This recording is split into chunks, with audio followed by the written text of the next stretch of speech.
Recording check. Thank you. Good morning. This scrutiny committee meeting is being conducted on a hybrid basis in accordance with the Local Government and Election Wales Act 2021, which will operate alongside the Council's standing orders. The Council's standing orders and code of conduct will apply at all times, and members should conduct themselves accordingly. A recorded version of this meeting will be uploaded for public viewing as soon as possible after the meeting. Whilst translations of the proceedings can be provided upon request, the image and sound recordings may also be used for training purposes within the council. Do we have any apologies, please? Yes, Chair. We've got apologies from Councillor Big Westhead, Ian Fox, and from Tracy McKim. Thank you. Any declaration of interest at this point?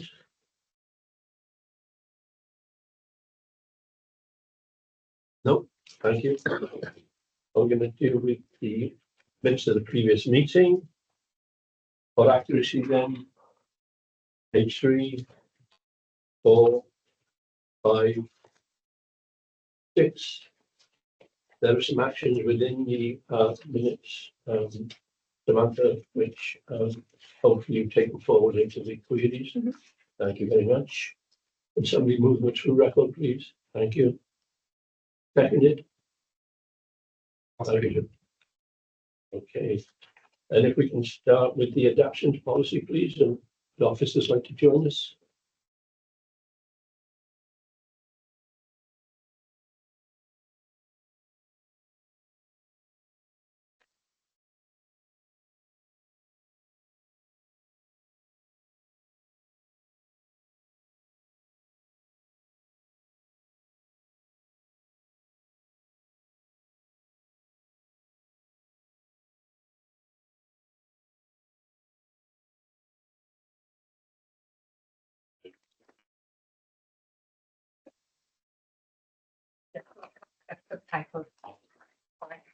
And welcome Councillor Druitt in his role as cabinet member for communities and public action.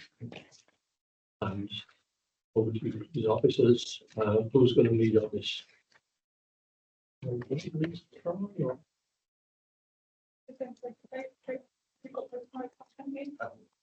Yeah, I just want to start off by thanking you for the opportunity of us to present this report this morning.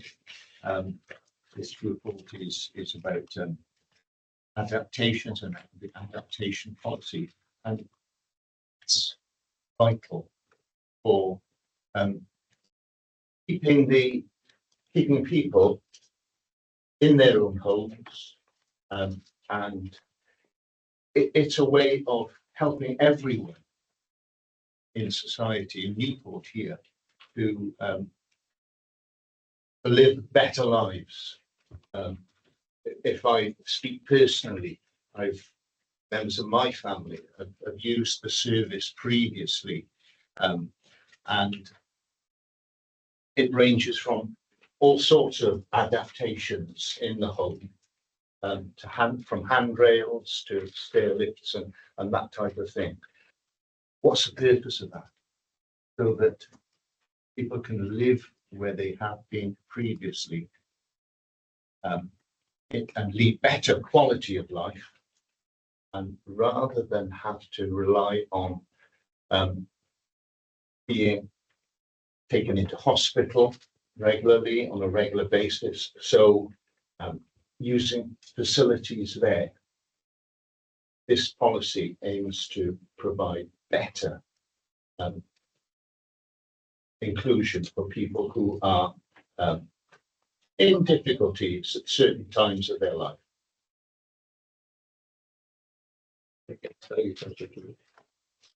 So, Ms. Ryan Phillips, are you? Yeah, if I could just add on to a couple of introduction there. So what we've got in front of you today is an updated policy. So it is a policy that's existed, but it was quite long overdue, needed to be updated, long overdue for that. Obviously, COVID and all the rest of it gets in the way of that. We've obviously had a restructure, and the service now has been moved, and it's victim prevention and inclusion. So in many ways, it was a timely opportunity to update the policy. The policy sets out Newport Council's commitment to early intervention and prevention, which is a core principle embedded in a number of key legislation that we operate under. Certainly within social services, but also there's very specific legislation that underpins the work of the disabled disability fund and the wider one that are available within the service. As Councillor Brewitt has already touched on, the critical component of this service is all about remaining independent in communities in your own home, recognising that people have challenges, they may have disabilities, people are getting older, and actually what people want to do by and large is remain in their own homes. And how do we support them as a council to assist them to remain independent and remain in their own homes and their own communities. So the beauty of what the service is provided from Dale's team is very much supporting and enabling that to happen, so people can remain longer in their own homes. It's what matters to people, so it's always about what is it the individual wants. It's also by and large cost effective. So a really good example would be that if we had somebody who's getting quite immobile and quite disabled, perhaps from getting older, they live on their own, and there are elements of risk living on their own at home. You know, the alternative could be entering residential care. That by actually working with the individual and a kind of a holistic support plan around that individual, we were able to support people to remain at home because that's what they want. But also, actually, sometimes it works out far more cost effective to do that than the two charges of putting somebody into a care home. So that's quite difficult. And I think really just to finalise my point is it really epitomises everything we promote around early intervention and prevention, which is why actually having the service now fitting within our service is absolutely fantastic. So we've got an opportunity to align the service with wider teams and other services available from social services. Dale, I don't know if there's anything you want to add to that. No, you sort of hit everything that needs to be sort of discussed. It's just emphasising that people want to stay at home, they want to be around family support networks, and without this early intervention grant streams that we have in place, that wouldn't be possible. So there is the social benefit in terms of keeping people closer to their own families, but also there's a very big saving in terms of social care and health.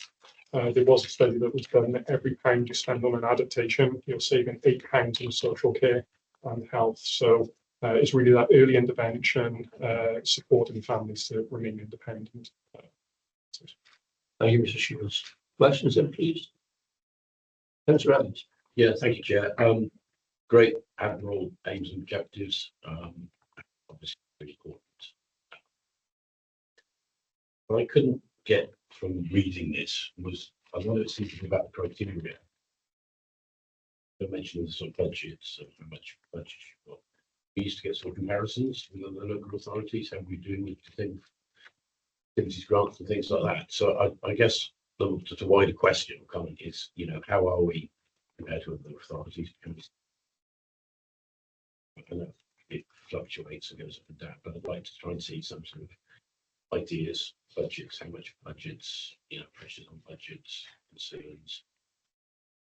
So that's the general thing, but other plus it's nice and short, which is good. Short and sweet. So thank you for that. It's certainly just from this perspective, it's really a public facing policy. So there are lots of things that would be appropriate to put into the policy, but absolutely happy to answer those kind of questions to give you a more full rounded picture of the service. Absolutely. So do we know how we are in comparison of those authorities? Would you like me to come in? Yeah, so there are, since COVID, benchmarking has been suspended, but that's due to be sort of reintroduced now. I do sit on a South Wales adaptation panel group, and recently they have requested what everyone's budgets are at the moment in terms of what they're delivering, so we get a little bit of an idea. But us personally within Newport, we've never had any budgetary issues. We've always been very well supported. We've always been over a 12-month programme. And support as many people as possible. And year on year now, since COVID, we're supporting more and more people.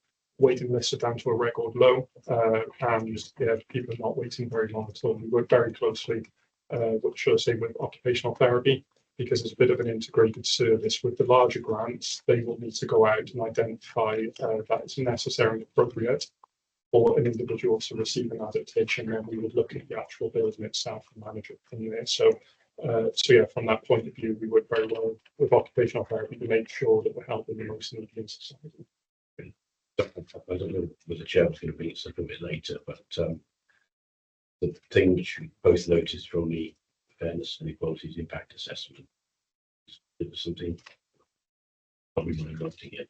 31,500 residents identified as disabled in Newport. So that was from the ONS data that we received from, I think it was other department within the council. So what we looked at is we're just trying to do some benchmarking to understand in terms of population growth and what's the population that is disabled. So in terms of the table that I put on the fairness equality impact assessment, you can see there is a steady growth at the moment in terms of demand. That's a staggering amount, and if you, I guess, it needs quantifying, doesn't it? Yeah. Who that can identify. Yes, that's. On this point, Councillor Harris. Yes, what you just said, having record waiting list at this lowest point, I think that should be celebrated because people who require adaptations are in distress, and once they have the adaptations, that enhances their life experience. But let's hope it can continue because it brings anxiety to an individual if they are disabled and requiring something, they don't know the system. And when it can come and say, right, we can provide some new ASAP, that takes a big weight off their shoulders, that they can actually in the society, get back into their own lives. Thank you, Councillor Harris. On budgets, Councillor Harris, I specifically asked the officers whether they were content with their staffing numbers, and they assured me that the numbers were adequate. And questions about budget provision, maybe that's a question with Councillor Druitt and for him to fight for that later in the year. Well, I should say financially it makes sense, doesn't it? Whether we need to speak to the NHS a bit more.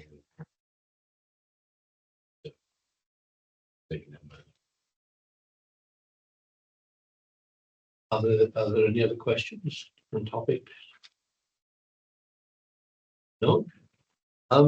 Just one comment on the fairness and equalities impact assessment that you attached in appendix. Obviously, this is not for the committee to challenge, but if there were any comments that you wanted to make, we could ask you to forward them to the regional forum. And I noticed that it's very stark that it's English or Welsh, not the multi languages that we've got in Newport. But do you have any problems with translation services if you need them?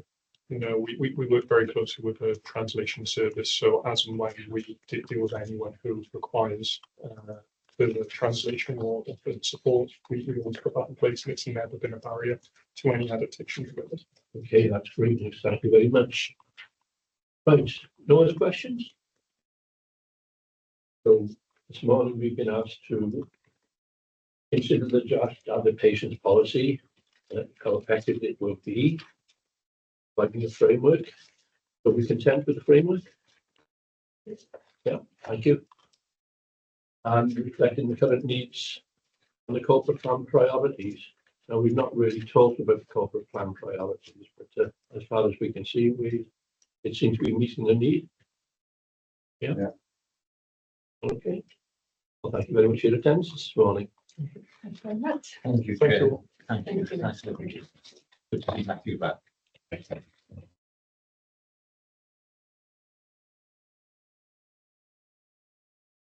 Okay, you don't have recommendations for such. I just know it was a committee of content with the report. Okay, thank you very much.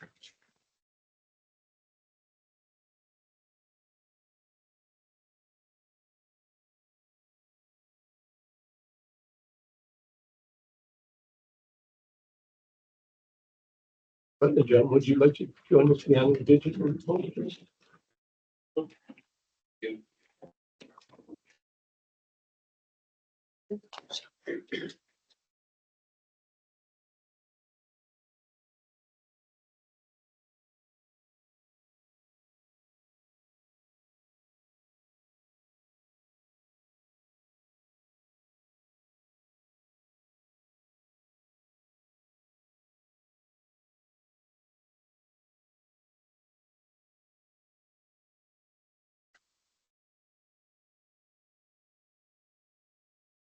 Okay, thank you very much. Are you leading on this, poll? Over to you then, please. Okay. So just to give you a bit of an intro, so this is not a kind of any sort of statutory report. This is a kind of a good practice report. In terms of, we've done a number of these over the years. Just to give you an explanation, this report has been restructured, so it's pretty much exclusively structured around the kind of themes of the digital strategy, which I'll go into a little bit more detail. We have moved some of the details into the appendices to try and trim it down and keep it a bit shorter. There is a different emphasis now than there was previously. Previously, it was sort of focused on the work of the digital team. Now very much it's focused on the work across the organisation in the kind of digital space. So it's a lot wider reaching than it previously was. Just a specific point of note, it doesn't include SRS performance. So that was something we included previously. That is dealt with separately at partnership scrutiny, and where they provide an annual update. So it would be kind of repetition to do the same here. Like I said, it's been focused more about the outcomes and the delivery of the digital strategy rather than kind of performance and the work of the digital team, like I said. Program is kind of managed by the Office of Digital Board. So we have a digital board that goes through the progress on this. And we also update in the council's MyHub system with kind of progress against the strategy. I guess just to introduce everybody else who's here. So obviously, you know, Reese and Sean Powell, Transformation Intelligence Manager, who's heavily involved in the kind of the data side, especially of the digital strategy, and also in the transformation space, where we have a theme on digital transformation. And Dominic Gibbons is here, who's one of my digital project managers, and online is Samantha Turnbull. So that's just a quick intro to the team. I will pretty much just go through some sort of highlights of the executive summary, if that's okay. So I guess just in the exec summary, we kind of talk about some of the principles of the strategy. So we want to be more innovative, based on data, user-centered, inclusive, collaborative, secure, and green. So those are kind of principles that should underpin the whole strategy. And what I'm going to talk about primarily today is updates on the kind of 4 themes of the strategy: the digital transformation, digital skills and inclusion, data and collaboration, and digital infrastructure and connectivity. So I'll just give a brief update on kind of those themes and some of the work that's ongoing there. So we've been working with SRS on some opportunities for artificial intelligence, using something called Microsoft Copilot. We've been looking at some automation opportunities in terms of something called robotic process automation. And in a similar way, we've been testing a product which does automatic document translation into different languages. We have been rolling out the Teams phone solution, which was partway through its implementation, and which we finished that this year. We have been working with colleagues in social services on a smart hub facility in Newport Market, designed to demonstrate how technology can support independent living. Big thing that was identified when we developed the digital strategy was the importance of the council's website. The first phase of that redevelopment went live in February of this year. So that was a major progress, fully bilingual. It's design and accessibility standards, and essentially it's a major improvement on the old website. There's more work to be done, but that's major progress. During the year, we had a customer contact review. So how do we deal with our customers, and what lessons we can learn across the organisation, common themes, etc. So that's going to be in its implementation phase shortly. We shouldn't underestimate the impact and the effort involved in moving our finance system. So we've had our finance system for kind of 20 plus years in different versions, and major upgrade and migration to a new system went live this April. So that's some highlights from the kind of digital transformation theme. In the skills and inclusion theme, we have a number of ongoing activities across the organisation. So for instance, adult and community learning provide digital skill courses. and any of those are free.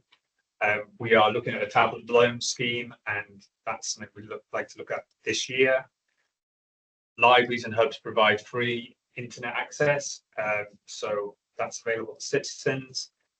We have about 50 sites where we provide free public Wi-Fi, and during the year we've migrated that to an SRS-based solution, which has enabled us to keep that solution in place and save a substantial amount of money.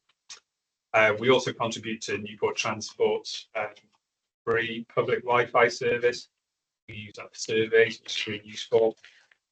We continue to be a member of key groups because a lot of this work is around kind of signposting and working together. And we have drafted a document which kind of details some of the offering in this space.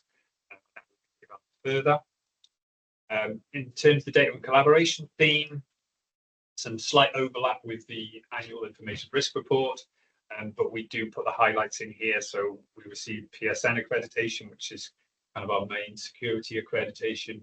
PCI is for handling card data, and we've got accreditation for that.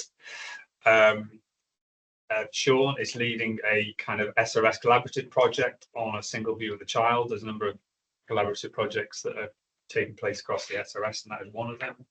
And again, in terms of supporting service, then there's kind of development of packs to support evidence-based decision making. As I mentioned before, the development of the My Hub, including in my area, working with Sean and colleagues in relation to complaints data. We have loads of technical measures and organisational measures in place in relation to preventing data loss, etc.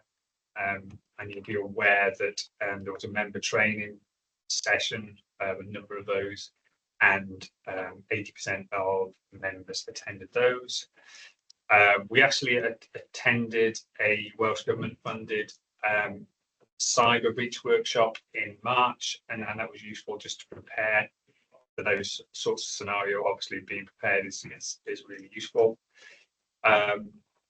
Not strictly in this space, but we have an increasing number of FOIs, so we're almost back up to the level pre-pandemic. We actually, in this case, we missed our target, so we were slightly below the target for this year. However, in relation to subject access requests, which are data requests, the Data Protection Act, we had the record number of requests, but we still managed to provide the best performance, so we're above target there. The final theme is digital infrastructure and connectivity. This is probably something we have not as much control over as some of the other themes, but we are supportive of the infrastructure in the city, and where we can do things as an intervention, we will do so. So you may be aware that there's 2 full fibre suppliers that have made good progress across the city. We can't necessarily encourage those specifically because obviously competitive marketplace, and that's not our place. But that's encouraged, and that helps the kind of digital footprint of the city.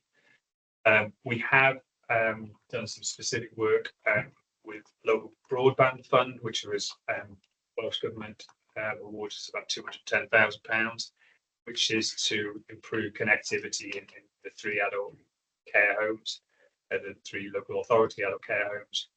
And there's been some really good progress on that, and it has been kind of quite transformational in terms of what's up there. You'd be aware that 5G is available in the city now from some mobile operators. So again, that's progress. And last, I guess, but not least, we have awarded a new supplier for our community safety network that runs our CCTV service, which has enabled us to provide a kind of better service and reduce some of the costs that we might have done if we stayed with our kind of existing supplier. So as a kind of summary, kind of sticking to the principles that we kind of said in the strategy that are important. We are making good progress on the 4 themes. We recognise there's lots more to do. It will change over time, but we feel like we are making good progress. Thank you very much. Very comprehensive.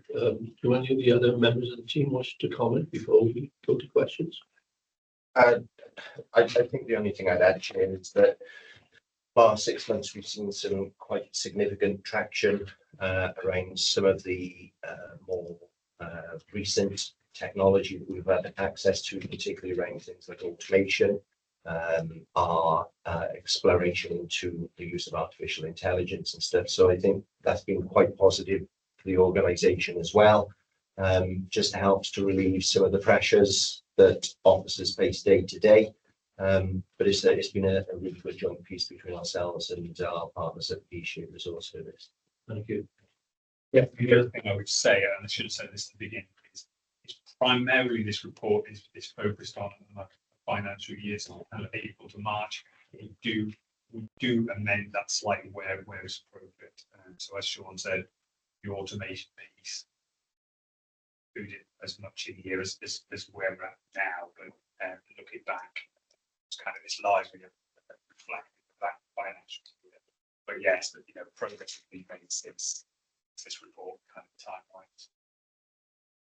The only thing I would add is obviously digital strategy is a fairly new strategy, and it's obviously shaped some of the work here. So that's where the shift in terms of the annual report comes from as well, because it's given us a fresh focus on what we need to deliver for the organisation, the city. And just from a scrutiny point of view, and I think this one's really addressed to Mr. Cornwall, you're providing the tools for the other departments and the other facing organisations. So where will we find the feedback being reported from, say, education or social services or anywhere else? Where would we find that feedback? Because it obviously doesn't fit within this report. So it would go to another committee. Well, that's a really good point. So if I go back to place scrutiny committee, People's Scrutiny Committee last week, there were a series of questions around the use of AI within the school environment, which we were looking at the end of the report, so there were questions that we need to respond to. And it's probably some of that step change probably worth a whole session of its own. So where I would see those things. So, for instance, the previous presentation around adaptations, well, quite a lot of the stuff digital have done around that, that have done in the market was around those sort of things. So where I would want to see those is in the service plan mid-year and end of year reviews. Okay, thank you. Right. So, and if there's not enough of that in there, I'll say to the team that we need to probably highlight some of those things.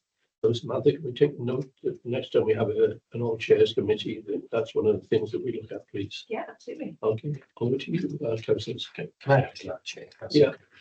Just because we mentioned digital board earlier, which is what governs all this, and there's representation from each service area there as well. So that can take back a lot of these formats, but at least it's going back within the service areas and the site of everything we're working on is there as well. We're trying to capture the digital work of the organisation within here, but it also should be in service plans, as Reece mentioned. And again, the shift has gone from this being the work of the digital team to the work across the organisation. And is obviously where we need to get to. We want everybody to think digitally. And that's part of the journey we're on, I think. Okay, thank you. Councillor Harris. Yes, did the Microsoft crash last weekend effectively the Newport systems? Minimal, very minimal in comparison with the kind of global problem. Yeah. So we had a couple of small issues, relatively small issues, but thankfully that was the extent of it. Yes, it was global. Do you think you should have alternative systems to back up if something like that happens again? I think that's a good point. I think that's correct as a kind of technology thing across the world, and that's because it was recognised that we do rely on this. So we have business continuity plans within the organisation for when the technology and when other things aren't available. I'm sure there's lessons we can do as a result of what happened last Friday. That's one of our business continuity plans, because you can't rely on people, places, and technology. But technology is becoming the most important of those. Yeah, so you go back to the rollout of the fiber optics and everything. And it's good to see that highways had a word in it with the people in Baysley, because Caerphilly Road traffic lights caused carnage with the traffic on Thursday, I think it was. I don't know if you recall that minute. Did you want to comment on business continuity? Yeah, because I think it's that that's broader than I think that's broader than so I suppose what I would it's really difficult. What happened Thursday is for individual organisations, it's a really difficult thing. So we had minimal impacts. It's a really difficult thing, as you saw, Yes. a really difficult thing for organisations to deal with in a technological way, because it was such a catastrophic impact. And Microsoft systems are so embedded in pretty much everything that we do. GPs went back to pen and paper, didn't they? Yeah, so it's not you know something when something like that happens, it's not like something's happened with an individual system. It essentially knocks out, as you saw, you know, has a significant impact. So you know, within the report it talks about our journey to the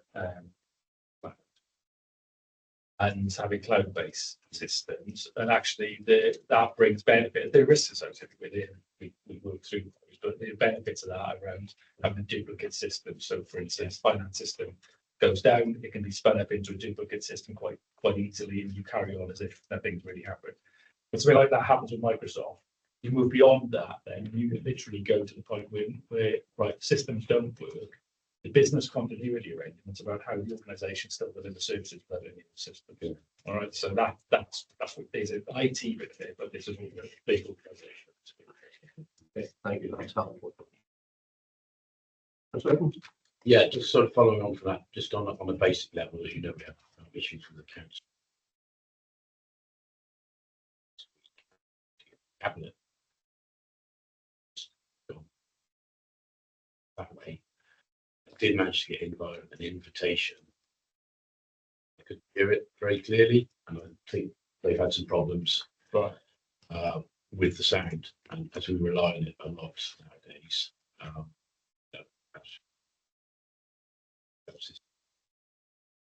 Because if people were offline, you know, they couldn't make the council meeting. I still like to meet face to face if I can, but if people can't and choose to join online, then I think it should be easier. Yeah. And a couple of positive note here. I'm glad to see you've reduced it from 36 to 26 pages last year. Congratulations. Smaller writing. Just can you give me a very simple explanation about how the process automation works and how it makes it easier for customers? So I'll start with what happens, and then I'll start with my very, because I'll say in a very simple way, because I'm not a particular person. Mark and the guys keep doing more complicated. So last week in council, so we were separate. There's a separate system that delivers that hybrid facility in council chamber, and a piece of a critical bit of hardware thing. All right, so you know that's been I think being replaced or being replaced. So the governance and audit committee operated from council chambers yesterday, and it all worked. We've had additional microphones put in here, so to improve the sound quality. So we probably just need to improve the sound now. We probably just need to review actually how effective that is. This operates from a different system. Microsoft, we've just talked about it. Microsoft have made some changes to Microsoft Teams, and now we moved to Microsoft Teams Town Hall from Microsoft Live, and we are still working through how that works and how people are invited and can view those meetings. So it will still be up. The link will still be on the website, but there's nothing to do with what we've done. It's us trying to work out how we now facilitate that change. This is my version of robotic process automation. But a more technical response.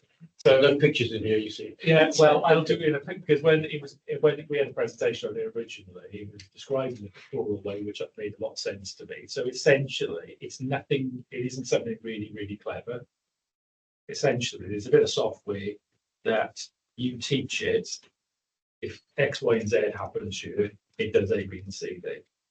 Right, so it can take stuff that's on this screen. So if somebody's got inputs into a system, and it needs to be on multiple systems, it can essentially take that information off that screen and put it into the relevant boxes on the other screen system. It essentially does what a person would do in those instances at a pretty low level, but it does it hundreds of thousands of times quicker, and it doesn't make mistakes. And the reason, sorry, I thought I would say this, but you do the technical bit, is to say it's really important though to say the reason for doing this is that staff are our most expensive and most valuable asset, and we need them to be doing high value work. We don't need them to be doing things like that when we've got another solution. Yeah, so as there's not, I don't think there's a huge amount I can add to that, other than the fact that, as we said, it is kind of mimicking what an individual would do. So it is essentially programming those activities, following those rules. So if this happens, then you do this. What it can also do, it can effectively log into another system. So it's as if I'm logging into the housing benefits system, I'm finding some data, and then I'm sort of copying that and I'm taking it back and I'm updating another system with it. So whilst in some ways it's not clever in one sense, it is quite good in terms of the outcome and the impact it can have. So for instance, the other thing you can do is you can, if you imagine you were moving from one system with loads of documents into another, you can say, well, I want to take that file, I want to move it to there, and then I want to do that with it, rename it, and so forth. And as we said, you can do that, and you can process thousands, tens of thousands of documents in that way, because it's automated rather than me doing a copy file. So it's that automation and the kind of rules. I think that was the Microsoft issue, wasn't it? It was automated and it just went across the world, didn't it? Yeah, in terms of that was kind of an update from a particular piece of software that caused those devices to crash. Thankfully, we didn't have those. I think the important bit here is robotic processing automation is more AI.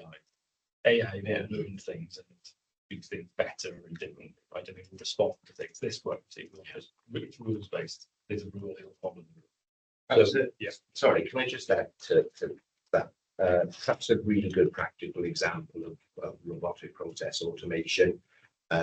We know as an authority that we get a huge amount of correspondence around council tax inquiries at certain trigger points of the year. At the start of a new financial year, and they are hugely volumetric. They require a lot of monitoring, responding to and going back to. And at the moment, we've got resources which continually look at those inboxes and are diverting them to the specific areas of the team to be picked up.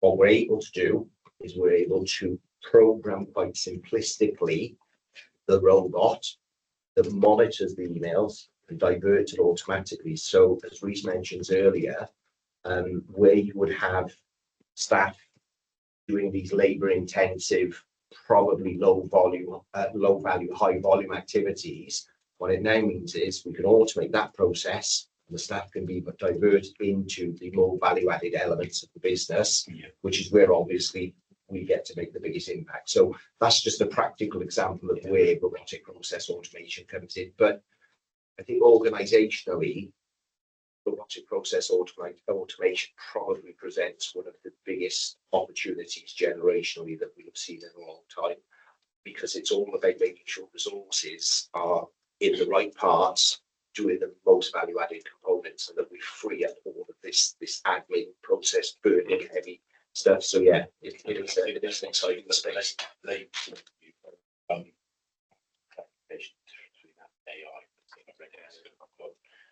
Translate things to 75 different languages.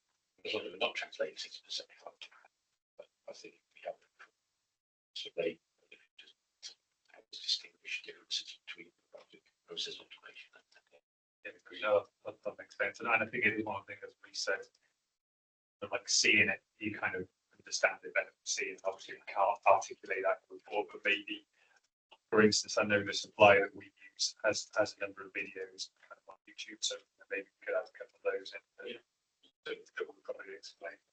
The other thing I'd add to it very quickly is the tasks that they'll do.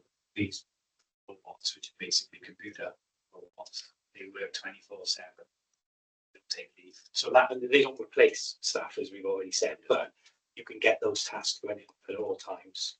And it never stops, never fails. So there's that continual sort of work going on as well. We work, you know, as an organisation, we got rules that if this happens, then we do this. Yeah. So, you know, where it comes to a judgment call, that's where the people do the judgment piece. Yeah. And when it's following a rule, then a robot can follow a robot can make a judgment. Yeah, well, sometimes they can, but when you try phoning somebody and you get an automated response, you can tell it what you want, and it doesn't end up shouting at the phone down because that is confusing. And that shows, you know, it can follow the rule, but, you know, we're more complicated. And that's the slight difference, because with artificial intelligence, it should learn from an irate customer and learn from it and try to develop and avoid those sort of situations next time. Anyway, a little bit outside our scope. Right. Any other questions then on the report? No? Okay, so just to come back to what we were supposed to be doing. This is a report given to us as, shall we say, a courtesy to make it open and transparent. It doesn't go any further than us, but there are lessons learned and passed on to the cabinet as necessary. So are we content with the feedback we've had on the past performance and future actions? Yeah, okay. And other than the comment I've just made, is there any other comments we want to carry forward? So I've noted about taking the digital impacts to our Scrutiny meeting. Yeah. I've noted Councillor Allen's point about the clarification between RPA and AI within the report, and just that committee are content with the report generally. Yeah. Good. Thank you very much. Thank you. We'll see you again next year. Did you want to say? After no, see what's your office number? Downstairs on the ground. The one's got chief executive. So in the corridor. I'd have to find something. I hope you this is this meeting. Thanks very much. A bit next to that. Thanks all committee. Thank you. Yeah, thanks.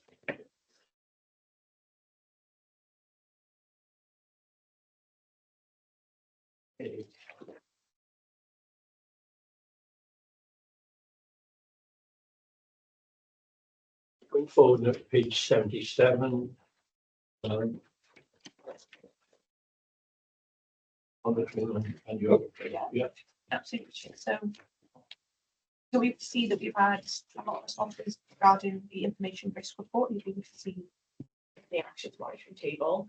We've also had, since I've published this report, a reply came in from the head of safeguarding, providing a copy of the diagram, which demonstrates the safeguarding structure, which I forwarded to members. So that's complete now. I'm also tracing the second action that we were with Finn, and she's short and she's working on it. In a similar vein, the Scrutiny annual report action. I know that's being worked on at the minute, and committee will have it as soon as it's available. No changes to note in the forward work programme. Our next meeting now is the 6th of September, where we'll be looking at the Strategic Equalities Plan annual report and the annual corporate wellbeing self-assessment report. And in terms of the outcomes monitoring, all the responses that we have are in that table for you to note. Still waiting on the response from the Climate Change Plan annual report recommendation, but I have chased that, but we will have that soon for members. And that's everything from me, Chair. Thank you. And just to comment on the scrutiny annual report, to review the committee structure, compare it with other councils. We didn't put that as a high priority to do that because we talked about our sister councils in this area, but it depends on how far you wanted to look at other councils and how much resources you were able to put to it. So we would like to gain some benefit from that action, but it wasn't a very high priority. Okay. I think it's just on that Yeah. point, not just looking at neighbours on this side of the border, looking at neighbours on the other side of the border as well. Yeah, the problem with doing it that way is, did discuss at the time, we're rather governed by Welsh legislation rather than English legislation, and they take a different approach as to how. But you can still get some information useful. Yeah, of course. We learn from anything. Yeah. I can take that back and hopefully feed it into that. Okay. Anybody else? Thank you all very much for your attendance this morning.